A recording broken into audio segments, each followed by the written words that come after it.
안녕하세요. 건강과 웰에이징 크리에이터 오래지장입니다. 어깨 관절은 우리 몸에서 가장 운동 범위가 넓은 관절이면서 인대나 근육에 대한 의존도가 높습니다. 그래서 부상 위험도 많은 부위인데요. 정형외과 전문의를 모시고 이야기 나눠보도록 하겠습니다. 안녕하세요. 서재곤 링커병원 정형외과 전문의 어깨 팔꿈치 관절 전문의 홍한표입니다.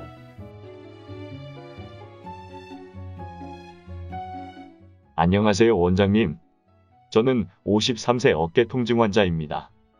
요즘 따라 특별한 외상도 없었는데 물건을 들어 올릴 때 힘이 빠지고 어깨를 움직이면 통증이 느껴집니다.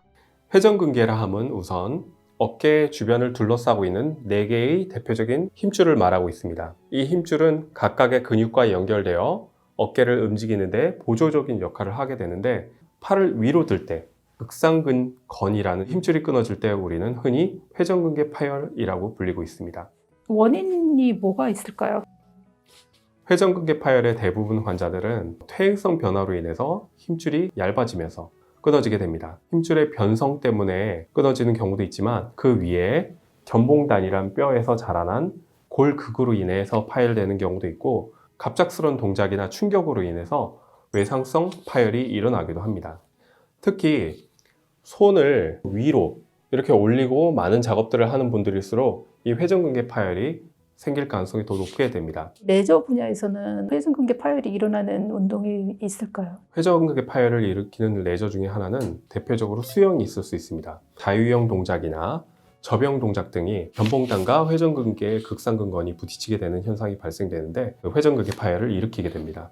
회전근개 파열의 증상에 대해서 말씀해 주시겠어요? 얼마나 파열이 되느냐에 따라 다른데, 파열이 조금 있는 경우는 조금씩 팔을 뻗거나 힘을 쓸 때 갑자기 예리한 통증이 와서 팔에 힘이 쭉 빠지거나 팔을 떨어뜨리게 되는 동작을 하게 됩니다. 하지만 파열이 커지거나 그러면 아예 힘 쓰는 것 자체가 매우 힘들어지게 됩니다. 거대 파열의 경우는 팔을 드는 것조차 힘들어서 저희가 가성마비라고 하게 됩니다. 저희가 팔을 도와서 들어주면 들지만 혼자서 내릴 때는 잘 내릴 수 없을 정도로 통증을 호소하게 됩니다. 파열로 인해서 소리가 날 정도가 되면 거대 파열 이상이거나 물이 고여 있거나 이두근 힘줄건이 같이 파열이 되거나 그럴 때 소리가 날 수 있습니다. 어깨 통증 50견이랑 비교를 했을 때 어떻게 구분 지을 수 있을까요? 가장 큰 특징은 운동 제한이 있냐 없냐입니다. 회전근개 파열로 오시는 분들은 대부분은 팔을 천천히 떨고 보라고 하면 갑자기 거리면서 팔을 빠르게 떨어뜨리게 되는 특징이 있고, 멀리 있는 물건을 짚거나 이불을 당긴다거나 하는 그런 동작에서 찌르는 듯한 예리한 통증이 있다라고, 그럴 때 저희가 회전근개 파열을 의심하게 됩니다. 어깨 견주 관절 전문의가 있는 병원을 찾아야 하는 이유가 있을까요? 어깨는 상완 관절과 관절 와순으로 이루는 어깨 관절이 있지만, 견갑골과 가슴이 이루는 2개의 관절이 같이 움직이고 있기 때문에 팔을 들면 어깨 관절 2, 여기 승모근 을 이용해서 움직이는 관절 1, 2대1로 항상 일정한 각도로 움직이게 됩니다. 그래서 어깨 관절의 기능이 떨어지면 통증이 승모근, 목 뒤, 그리고 팔 위 이쪽이 아프다라고 보통 호소를 하시게 됩니다. 어깨 관절 전문의의 진찰과 정확한 병력 청취를 통해서 실제 통증이 어디에서 발생된지를 알아야지 빠른 치료가 가능해집니다.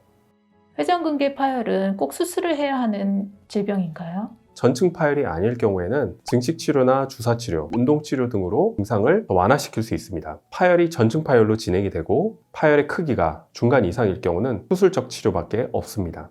그래서 여러분들이 어깨 통증이 있을 때는 하루빨리 병원을 방문해서 빠른 치료를 통해서 빠른 회복을 얻을 수 있길 바랍니다.